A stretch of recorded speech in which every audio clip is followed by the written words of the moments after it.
Hello and welcome to the Finance Quarter. I'm Andrew Robertson. Today on the program, have Wesfarmers shareholders really benefited from the takeover of Coles?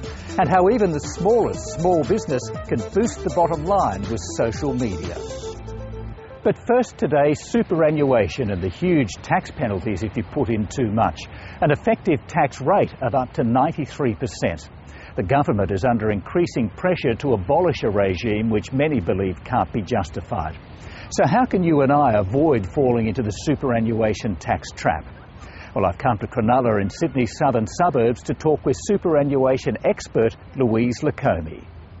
Louise, superannuation's one big advantage is its low taxes, but if you get it wrong, some people could end up paying an effective tax rate of up to 93%. How does that come about? That occurs if you are a high-income earner on a marginal tax rate already of 46.5%. If you then go and put money into superannuation, assuming you're only going to pay tax at 15%, but you've exceeded your concessional cap, then you will pay an additional tax of 46.5% on that money that's gone into superannuation. Well, you mentioned concessional caps there. There's also non-concessional caps. What are they and what are the limits? The concessional caps are limits of $50,000 for those over 50, and for those under 50, the concessional cap is $25,000. On non-concessional caps, there's a cap of $150,000, but if you're under 65, you can bring it forward and effectively pay 3 financial years in one of $450,000. Well, we should make it clear that the concessional cap is for super contributions before you've paid income tax. If you breach that cap, does the money automatically get rolled over against your non-concessional cap? It does, and the problem arises if you've already put money into your non-concessional. So if you go over your concessional cap, it will revert to non-concessional, and then what will happen is if you've already put your non-concessional cap, you'll go over. So you have to be very careful. You can't ignore one without the other. Well, why is the penalty so high if you breach your non-concessional cap, and why can't a super fund just refund you the money, the excess money, if you have gone over that limit? Unfortunately, it's the legislation, the way it sits as it is, and the financial planning profession is doing a lot of lobbying with the government to try and get this changed. What strategies should people employ to try and avoid this situation happening? I think one of the important things is if those who've got more than one employer, they need to be aware of and have several superannuation funds that the cap applies regardless of how many superannuation funds you have. So you need to be aware of A, what you're earning and what the 9% that you're, maybe it's one employer or 2 employers and 3 employers, are contributing to superannuation. So my advice is that June every year you should be ringing up your individual superannuation funds and seeing what has gone in that financial year, because it's much easier to reverse prior to the end of the financial year and rectify the problem if there is a problem than wait till after the financial year is ended. And of course, with the current Labor government having halved the superannuation contribution caps, it's now a lot easier to exceed them. It is, and there is a proposal currently. There is a paper out that is being put around to the industry about trying to allow the $50,000 cap to increase post 30th of June 2012, because after that period, as it sits now, it's going to reduce to $25,000 across the board regardless of your age. So hopefully there will be some sense seen and that we can get that across the board, and that will only apply to those over 50 who have superannuation balances with funds of less than $500,000. Well, you mentioned the over 50s there, but I guess it would be people who are over 50 who can see their retirement coming up, who are trying to turbocharge their super, who might get caught by these limits. Without a doubt, but even more so younger people, because the cap's only $25,000. For those who are high income earners, some employers actually pay 9% on the wage regardless of what you earn. So if you're earning $250,000 a year and getting 9%, you could go over that cap unknowingly with your employer. Well, there's a strong groundswell, as you've already alluded to try and get these draconian tax penalties abolished. What's your view? My view on it is that it's one of the craziest rules out there. If a person in their individual tax return makes a mistake, they are enabled by the tax return, by the ATO, to rectify the situation. However, we've got the same taxpayer putting the money into an entity, a superannuation fund, and being slogged at 46.5% tax on, as I said, in most instances, on legitimate mistakes. The rules keep changing so much. People are confused out there, and yet they're being penalised for lack of knowledge in most instances, or just making a legitimate mistake. Louise Lacombe, a lot for people to think about there. Thank you for your time. My pleasure, Andrew.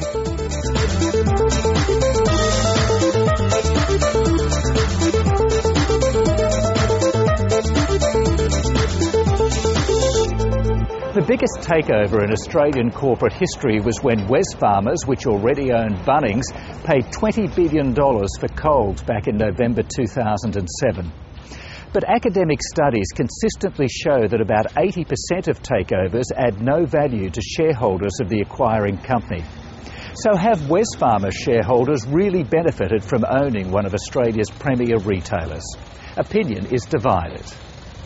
It was a transforming moment for Wesfarmers as it paid more than $22 billion for an iconic retail conglomerate which had been allowed to fall into disarray.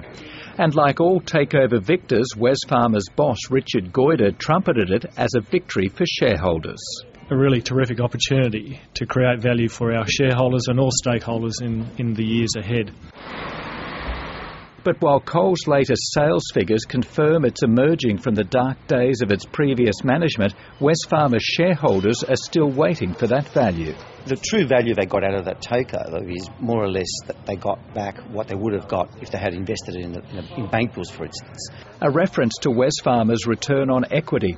In 2007, Wesfarmers was earning 25% on its shareholders' funds.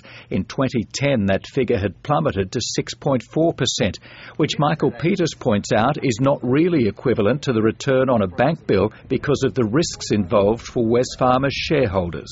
Different culture, different organisations, different logistics. Coming into Wesfarmers, predominantly agricultural, mining, hardware, diversified company. So realistically, the return should have been substantially higher to justify that particular risk. Not surprisingly, Richard Goyder has a different view. He points to total shareholder return, which is capital gains plus dividends. In Wesfarmers' case, it also includes the 2 rights issues since the Coles takeover. I think every 5 shares you had, you got to buy 2 or 3 at $13.50. And so that plus the dividends gives you, over your portfolio, a fairly significant capital appreciation compared to the market. The Wesfarmers rights issues were heavily subscribed, and for a typical shareholder who took up 100% of their allocation, their total return is nearly 8% since the Coles takeover. Since the crash of Lehman Brothers in September 2008, the total return is 21%, with both figures being well ahead of the market. Fund manager Scott Maddock from 2MG Asset Management agrees with Richard Goyder's view that the Coles takeover has been good for Wesfarmers shareholders. While the share price itself is down, you also have more shares. There was more capital put in the company. So really the measure is, did the capital which went in get a return? And I think it is on target to actually get that return. Scott Maddock says Wesfarmers shareholders need to be patient. He believes the value from the Coles purchase will come, but it will take time, possibly another 2 years. The bank won't grow your money. You can compound it, sure. But Wesfarmers has a long history of taking that money and getting 12 and 13 and 14 and in particular businesses 20 and 30%. I'm prepared to bet with the management on this one. Scott Maddock does concede, though, that because Wesfarmers is now predominantly a retail business, it's heavily exposed to consumer sentiment and spending, which at the moment is depressed. Roger Montgomery points out that in the long run, share prices tend to follow a company's value. He expects Wesfarmers shares to eventually halve in price if it can't significantly lift its return on equity. There's a quiet revolution going on in the world of business, and many of us don't even know it's happening. It's called social media. Websites such as Facebook, LinkedIn and Twitter, just to name a few, are drastically changing the business landscape. And while big business is rushing to get on board, surveys show up to 85% of small businesses are being left behind. It's understandable why many small business owners can't yet see the value, but there are those who believe that no business is too small to boost the bottom line with social media. for the generation that's coming up, if they are tweeting and connecting with the local flour seller or the local baker on Twitter all the time, then they're likely to bypass the shop that doesn't have that and go to the people that they are connecting with. And as an example, some of the best strategies I've seen was a bakery who actually sells at the market near my house on Saturday, and is always tweeting out, really annoyingly, I've got lovely hot buns for sale, I've got great something else for sale. And if I'm sitting on Twitter working away, I kind of go, oh, maybe I should run out and get some. So they become fun of mind, whereas I wouldn't notice an ad and I wouldn't have the radio or TV on or notice anything else. Suddenly they're there on my Facebook page or my Twitter account telling me what's just come out of the oven. Well, you'd have to be living under a rock not to know that the government's attempts to tackle global warming have become one of the most divisive issues in federal politics. The planned carbon tax eventually will be succeeded by a cap-and-trade system. So what is a cap-and-trade system, and how will it lead to lowering carbon pollution?